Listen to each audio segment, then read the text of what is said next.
कहानी की शुरुआत होती है हजारों साल पहले से, जब मिस्र के पिरामिड्स भी नहीं बने थे। उस समय धरती पर कंडाक नाम का एक बेहद ताकतवर राज्य हुआ करता था। ये वही जगह थी जहां पहली बार किसी राजा ने इंसानों पर राज करना शुरू किया था। सदियों तक कंडाक दौलत, ताकत और शानो शौकत का प्रतीक बना रहा, लेकिन सब कुछ तब बदल गया जब राजा ऑक्टन गद्दी पर बैठा। ऑक्टन सिर्फ एक राजा नहीं था, बल्कि अंधेरे जादू का दीवाना बन चुका था। उसकी सबसे बड़ी चाहत थी सबैक का ताज बनाना, क्योंकि वो जानता था कि ये ताज उसे दुनिया का सबसे शक्तिशाली और अमर इंसान बना देगा। लेकिन उस ताज को बनाने के लिए चाहिए था एटर्नियम नाम का एक बेहद दुर्लभ जादुई पत्थर, जो सिर्फ कंडाक की जमीन में पाया जाता था। इसके बाद राजा ने अपने ही लोगों को गुलाम बनाकर खदानों में झोंक दिया। बूढ़े, जवान और यहाँ तक कि बच्चे भी दिन रात उस पत्थर को निकालने के लिए मजबूर किए जाते थे। हर तरफ दर्द, चीखे और मौत दिखाई देती थी, लेकिन राजा की लालच कभी खत्म नहीं होती थी। एक दिन एक मजदूर को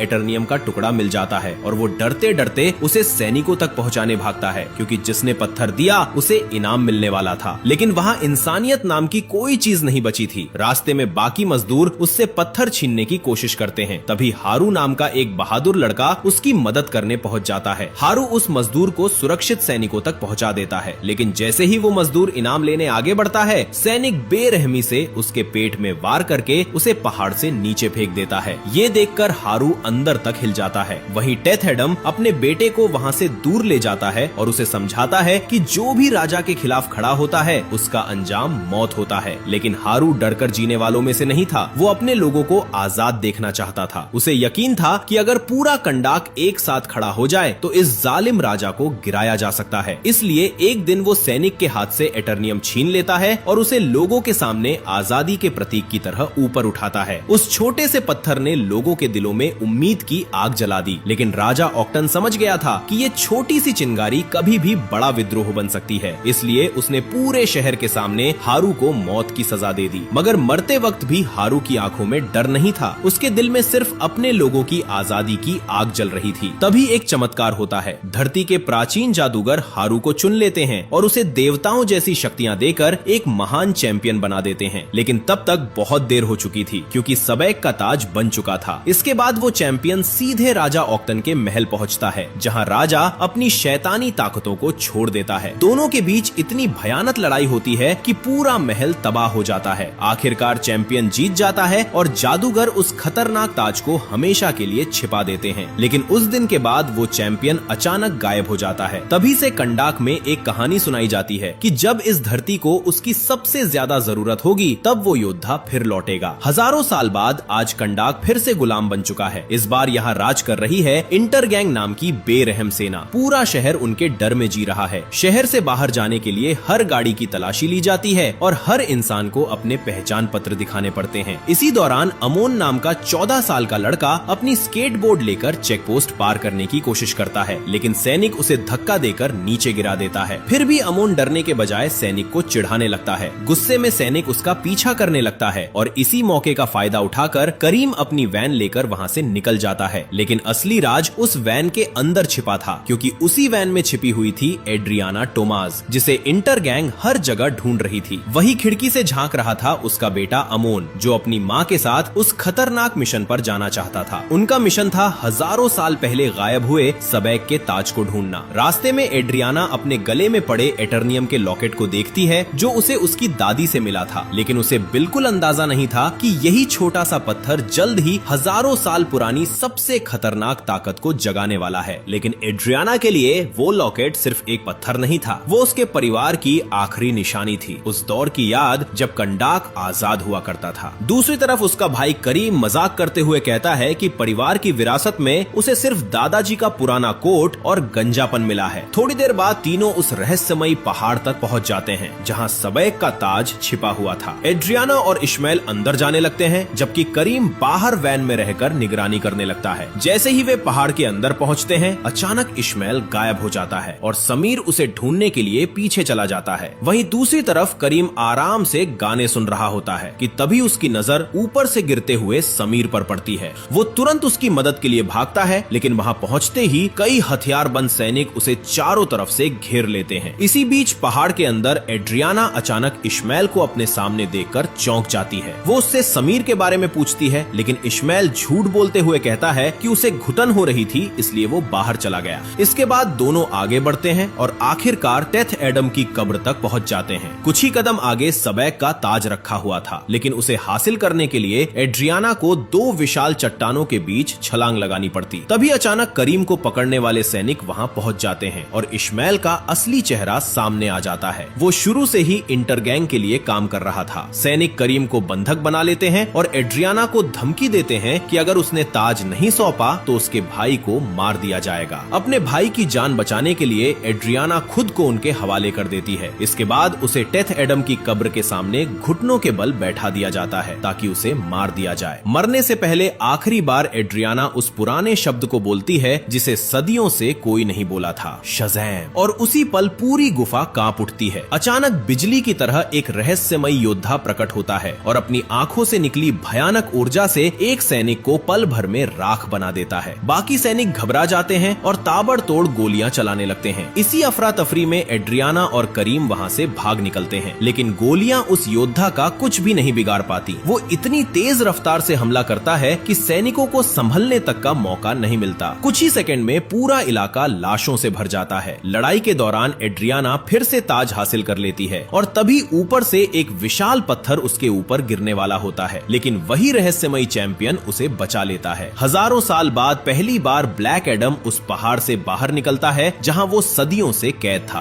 बाहर निकलते ही वो ऐसी उड़ने वाली मशीनें देखकर हैरान रह जाता है जिनकी उसने कभी कल्पना भी नहीं की थी। दूसरी तरफ एड्रियाना और करीम जल्दी से वैन में वापस लौटते हैं। करीम गाड़ी चलाते हुए डर से कांप रहा होता है, लेकिन एड्रियाना खुश थी क्योंकि तमाम मुश्किलों के बावजूद मिशन पूरा हो चुका था और ताज अब उनके पास था। तभी कुछ दूरी पर भयंकर तबाही शुरू हो जाती है। ब्लैक एडम दो हेलीकॉप्टरों को आपस में टकरा देता है जिससे आसमान में जोरदार विस्फोट होता है। चारों तरफ चीख पुकार मच जाती है। इसके बाद दर्जनों सैनिक और गाड़ियां वहां पहुंचती हैं, लेकिन ब्लैक एडम अकेले ही सबको मिटाना शुरू कर देता है। उसके लिए इंसानों की पूरी सेना भी किसी खिलौने जैसी थी। हर तरफ आग, धुआं और तबाही फैल जाती है। जब सब खत्म हो जाता है तो ब्लैक एडम धीरे धीरे एड्रियाना की वैन की तरफ बढ़ता है। तभी पीछे से बचा हुआ एक सैनिक उस पर मिसाइल दाग देता है, लेकिन करीम दंग रह जाता है जब वो देखता है कि ब्लैक एडम हवा में ही उस मिसाइल को अपने हाथ से पकड़ लेता है। और उससे भी ज्यादा हैरानी तब होती है जब विस्फोट होने के बाद भी ब्लैक एडम को खरोच तक नहीं आती। वो आराम से उस सैनिक को खत्म कर देता है। हालांकि लड़ाई के दौरान उसके पेट में चोट लग चुकी थी। इसके बाद वो वहां से उड़ जाता है और करीम राहत की सांस लेते हुए कहता है कि उम्मीद है अब वो अजीब आदमी दोबारा कभी नहीं मिलेगा। लेकिन अगले ही पल ब्लैक एडम आसमान से गिरकर सीधे उनकी वैन के पास आ धमकता है और बेहोश हो जाता है। दूसरी तरफ पहाड़ के अंदर इश्माइल को उसकी टीम का फोन आता है। असल में उसने शुरू से ही पूरा खेल रचा था ताकि बिना शक के ताज उसके हाथ लग जाए, लेकिन उसकी योजना पूरी तरह फेल हो चुकी थी। अब उसके पास सिर्फ एक रास्ता बचा था, एड्रियाना को ढूंढकर किसी भी कीमत पर ताज हासिल करना।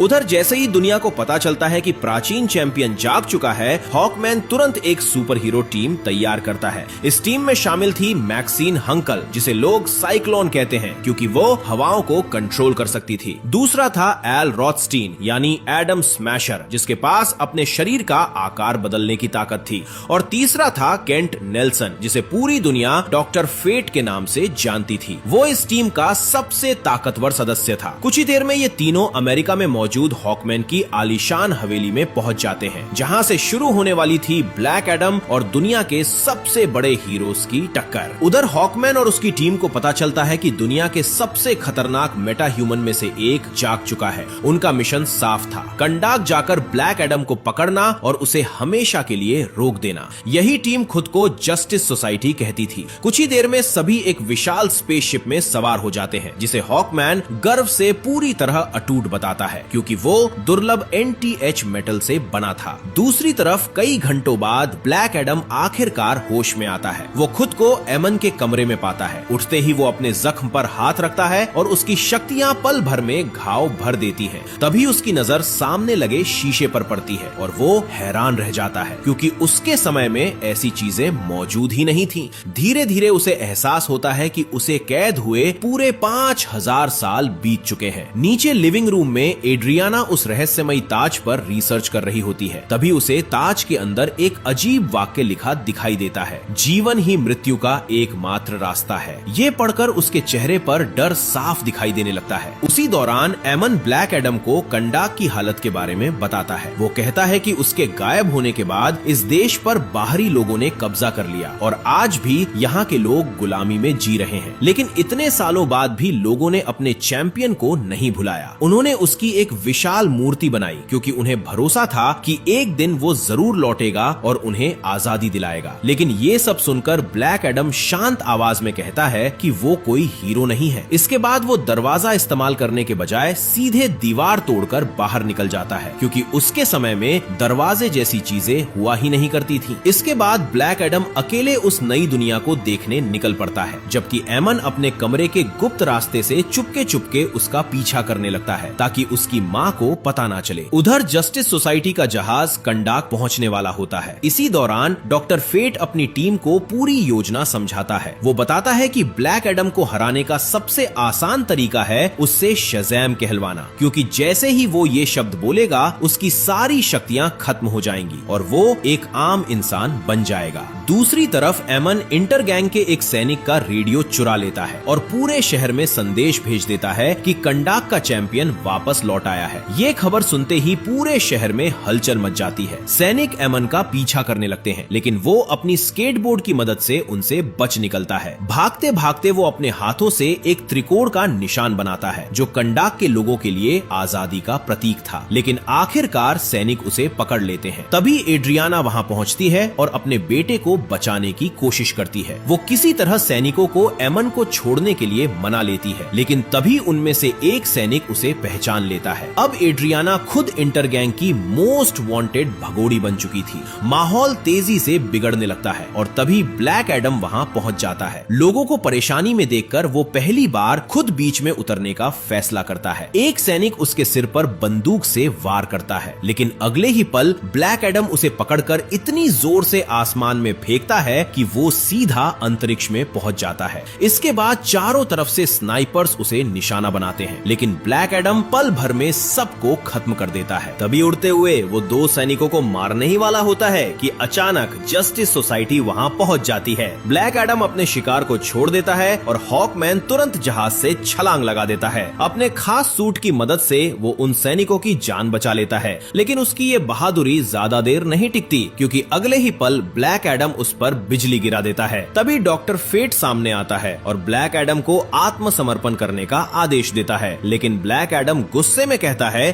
कि वो हजारों साल तक कैदी बनकर रहा है और अब उसे भगवान बनने का मौका मिला है, इसलिए वो कभी किसी के सामने झुकेगा नहीं। ये सुनते ही लड़ाई शुरू हो जाती है। डॉक्टर फेट अपनी जादुई शक्तियों से ब्लैक एडम के दिमाग में 5000 साल पुरानी दुनिया का भ्रम पैदा कर देता है। कुछ पल के लिए ब्लैक एडम अपने पुराने समय में खो जाता है और उसी मौके का फायदा उठाकर हॉकमैन उस पर हमला कर देता है, लेकिन इससे ब्लैक एडम का गुस्सा और भड़क जाता है। वो बिजली से हॉकमैन को झटका देकर उसे हवा में घसीटते हुए लड़ाई करने लगता है। दोनों के बीच आसमान में जबरदस्त युद्ध शुरू हो जाता है। हालात बिगड़ते देखकर डॉक्टर फेट ब्लैक एडम को वापस जमीन पर फेंक देता है। अब साइक्लोन और एडम स्मैशर भी मैदान में उतरते हैं। साइक्लोन अपनी शक्तियों से एक विशाल बवंडर बनाकर लोहे की छड़ों को ब्लैक एडम की तरफ फेंकती है ताकि उसे कैद किया जा सके, लेकिन ब्लैक एडम उन सब को तोड़कर बाहर निकल आता है। डॉक्टर फेट एक बार फिर उसे रोकने की कोशिश करता है, जबकि दूसरी तरफ हॉकमैन और साइक्लोन मिलकर आखिरी हमला करने की तैयारी करते हैं। लेकिन तभी ब्लैक एडम समझ जाता है कि अब ये लोग उसे हराने वाले हैं। गुस्से में वो अपनी पूरी ताकत छोड़ देता है और एक भयानक ऊर्जा विस्फोट के साथ एक ही पल में अपने सभी दुश्मनों को दूर फेंक देता है। जब सबको लगने लगता है कि लड़ाई खत्म हो चुकी है, तभी अचानक एडम स्मैशर अपने विशाल शरीर के साथ ब्लैक एडम पर हमला कर देता है।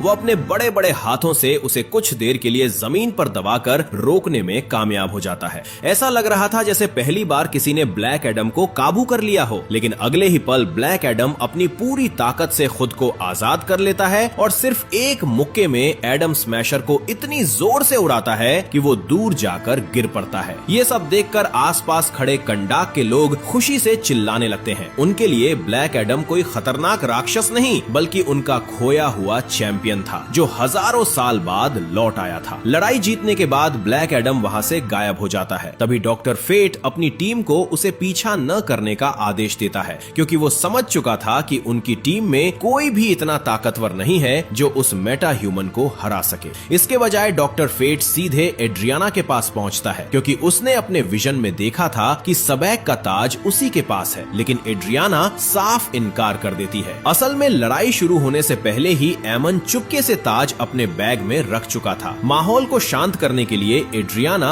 जस्टिस सोसाइटी को उस पुराने महल में ले जाने के लिए तैयार हो जाती है जहां ब्लैक एडम मौजूद था। रास्ते में वो लोग उसे बताते हैं कि 5000 साल पहले ब्लैक एडम इसी महल में आया था। कंडाक के लोग मानते हैं कि वो अपने लोगों को आजाद कराने आया था, लेकिन जस्टिस सोसाइटी की नजर में वो सिर्फ बदला लेने आया था। उनका कहना था कि गुस्से में ब्लैक एडम अपनी शक्तियों पर काबू खो बैठा और पूरे महल को तबाह कर दिया। उसी विनाश में हजारों लोग मारे गए। इसके बाद जादूगरों की परिषद ने उसे उन शक्तियों के लायक नहीं समझा और उसे हमेशा के लिए एक मकबरे में कैद कर दिया, जहां से एड्रियाना ने उसे आजाद किया था। ये सब सुनने के बाद एड्रियाना पहली बार ब्लैक एडम का दूसरा रूप समझने लगती है। जब वो महल पहुंचते हैं तो एड्रियाना ब्लैक एडम से लड़ाई रोकने और उनकी बात सुनने की गुजारिश करती है। कुछ देर सोचने के बाद ब्लैक एडम अस्थायी समझौते के लिए तैयार हो जाता है, लेकिन दूसरी तरफ खतरा तेजी से बढ़ रहा था। जब एमन घर पहुंचता है तो वो देखकर हैरान रह जाता है कि इश्माइल जिंदा है। उसे अभी तक ये नहीं पता था कि इश्माइल असल में गद्दार है और शुरू से ही ताज चुराने की योजना बना रहा था। वो एमन और करीम को बंदूक की नोक पर बंधक बना लेता है और एमन से उसका बैग मांगता है, लेकिन करीम समझ चुका था कि अगर ताज गलत हाथों में चला गया तो पूरी दुनिया खतरे में पड़ जाएगी। इसलिए वो अचानक इश्माइल पर हमला कर देता है और एमन को वहां से भागने के लिए कहता है। इसी दौरान इश्माइल गोली चला देता है जो करीम के पेट में लगती है। दर्द से तड़पते हुए भी करीम अपने भांजे को भागने का मौका दे देता है। एमन जल्दी से ताज छिपा देता है और अपने गुप्त रास्ते से वहां से निकल जाता है। उधर ब्लैक एडम और जस्टिस सोसाइटी के बीच बातचीत चल ही रही होती है कि तभी एड्रियाना के फोन पर एमन का कॉल आता है। घबराई हुई आवाज में वो अपनी माँ को सब कुछ बता देता है। वो कहता है कि इंटर गैंग उसके पीछे पड़ी है और वो बिल्डिंग में छिपा हुआ है। अपने बेटे की जान खतरे में जानकर एड्रियाना टूट जाती है और ब्लैक एडम से मदद की भीख मांगती है।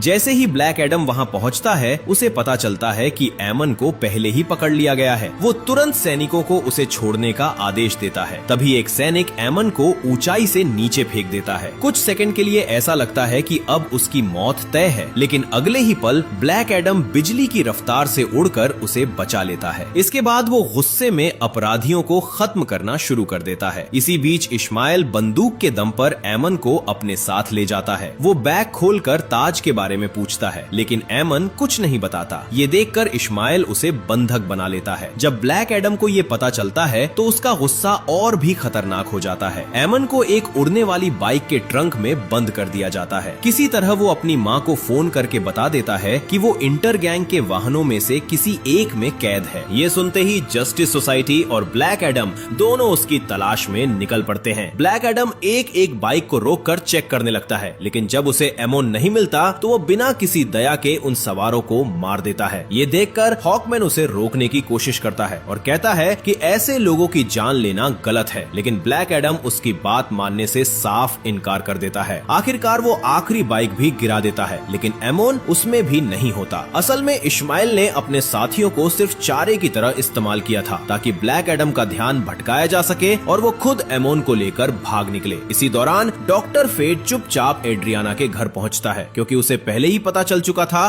कि ताज वहीं छिपा है। घर के अंदर पहुंचते ही वो करीम को फर्श पर खून से लथपथ पड़ा देखता है। दर्द में तड़पता हुआ करीम सोचता है कि शायद अब उसकी मौत तय है, लेकिन डॉक्टर फेट शांत आवाज में उसे बताता है कि वो भविष्य देख सकता है और ये वो दिन नहीं है जब करीम मरेगा। डॉक्टर फेट की बात सुनकर करीम राहत की सांस लेता है, क्योंकि उसे पता चल जाता है कि आज उसकी मौत नहीं होने वाली। लेकिन अगले ही पल वो मजाक में कहता है कि अगर उसका अंत बिजली से होना है तो अब उसे इलेक्ट्रिशियन की नौकरी छोड़नी पड़ेगी। उधर जहाज पर उसका इलाज शुरू हो जाता है और एड्रियाना डॉक्टर फेट यानी केंट को देखकर हैरान रह जाती है। केंट उसे भरोसा दिलाता है कि उसकी टीम एमोन को ढूंढकर वापस जरूर लाएगी। तभी ब्लैक एडम और हॉकमैन वहां पहुंचते हैं। उन्होंने इंटर गैंग के 2 आदमियों को पकड़ रखा था ताकि डॉक्टर फेट उनकी यादों में झांक कर एमोन का पता लगा सके, लेकिन ब्लैक एडम को ये तरीका बहुत धीमा लगता है। वो हमेशा की तरह अपना खतरनाक तरीका अपनाता है। वो उन दोनों अपराधियों को सैकड़ों फीट ऊपर हवा में उठा लेता है और धमकी देता है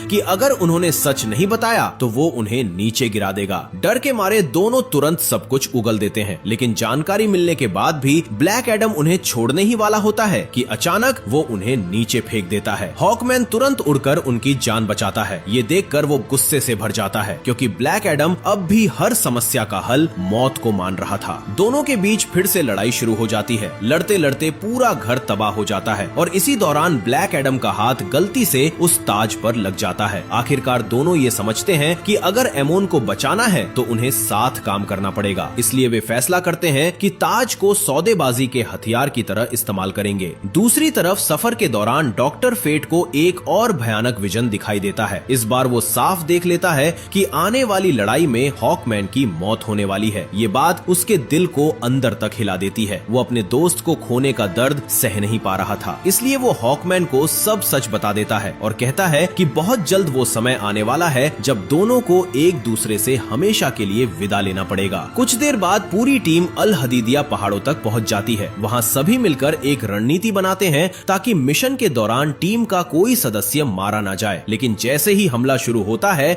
ब्लैक एडम अकेले ही दुश्मनों के अड्डे में घुस जाता है। वो एक एक करके सैनिकों को खत्म करता हुआ सीधे इश्माइल तक पहुंच जाता है, मगर इस बार इश्माइल एटर्नियम से बनी ढाल के पीछे छिपा हुआ था, इसलिए ब्लैक एडम उसे छू तक नहीं पाता। तभी बाकी टीम भी वहां पहुंच जाती है। इश्माइल एमोन के सिर पर बंदूक तान देता है और मजबूर होकर एड्रियाना को ताज उसके हवाले करना पड़ता है। ताज हाथ में आते ही इश्माइल अपना असली राज खोलता है। वो बताता है कि वो राजा ऑक्टन का आखिरी जीवित वंशज है और अब उसके पास कंडाक का अगला राजा बनने के लिए सब कुछ मौजूद है। इसके बाद वो ताज पर लिखे हुए शब्द बोलता है। जैसे ही वो मंत्र पूरा करता है, उसकी ढाल गायब हो जाती है और वो अचानक एमोन पर गोली चला देता है। लेकिन ब्लैक एडम बिजली की रफ्तार से आगे बढ़कर गोली को रोक लेता है। अपने बेटे जैसी मासूम जान पर हमला देखकर उसका गुस्सा पूरी तरह फट पड़ता है। उसकी ताकत का विस्फोट इतना भयानक होता है कि पूरा पहाड़ टूटकर बिखर जाता है। किसी तरह जस्टिस सोसाइटी एड्रियाना और एमोन को बचा लेती है, लेकिन एमोन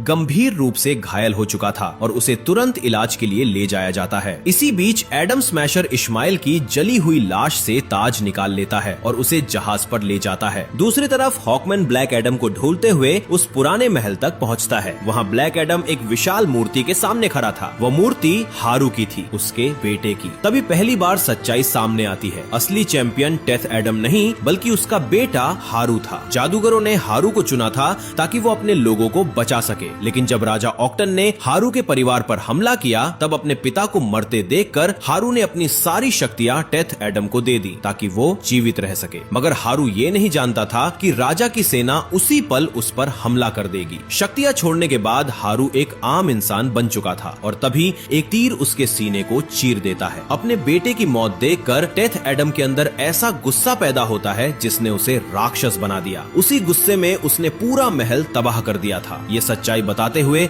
ब्लैक एडम की आंखों में पहली बार दर्द दिखाई देता है। उसे पता था कि उसका बेटा कभी नहीं चाहता कि वो निर्दोष लोगों की जान ले, इसलिए आखिरकार ब्लैक एडम अपनी शक्तियां छोड़ने का फैसला करता है। वो हॉकमैन से कहता है कि जैसे ही वो वापस इंसान बने उसे ऐसी जगह कैद कर दिया जाए जहां वो दोबारा सजैम शब्द कभी न बोल सके। इसके बाद हॉकमैन उसे गुप्त पानी के नीचे बने जेल में ले जाता है और उसे अमेलिया हारकोर्ट की टीम के हवाले कर देता है। हारकोर्ट भरोसा दिलाती है कि अब ब्लैक एडम हमेशा के लिए कैद रहेगा, ठीक वैसे ही जैसे बाकी खतरनाक विलन्स जिन्हें उन्होंने वहां बंद कर रखा है। लेकिन दूसरी तरफ जहाज के मॉर्ग में कुछ अजीब होने लगता है। इश्माइल की जली हुई लाश में हलचल शुरू हो जाती है। डॉक्टर फेट बार बार एक ही डरावना विजन देख रहा था और अब वो समझ नहीं पा रहा था कि ऐसा क्यों हो रहा है, क्योंकि उनका मिशन तो खत्म हो चुका था। लेकिन अंदर ही अंदर उसे महसूस हो रहा था कि असली खतरा अभी बाकी है। वो परेशान था कि अगर हॉकमैन मर गया तो शायद जस्टिस सोसाइटी भी खत्म हो जाएगी। उधर एड्रियाना भी इश्माइल की मौत को लेकर बेचैन थी। उसे समझ नहीं आ रहा था